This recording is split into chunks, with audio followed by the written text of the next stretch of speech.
Alright, I picked the bike up from the shop after getting the suspension upgrades completed. You cannot see the upgrade that was performed on the front, but I put the progressive mono tube shocks in the front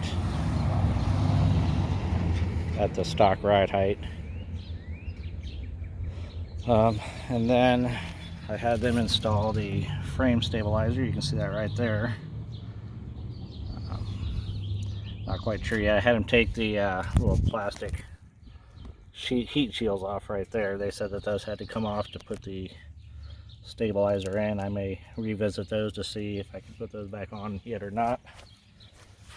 And on the back, you have your Super Shocks. It's a 14-inch shock. And it has the block, insulation block on it. You see right there, not that allows it to drop down a little bit to help lower your ride height, but still around a 14-inch shock.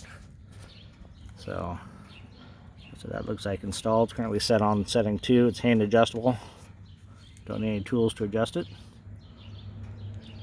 So that's how that is. So I bought a windshield for my friend's bike, strapped that on the back. So we're going to run down and deliver that, and we will see how she rides. The ride height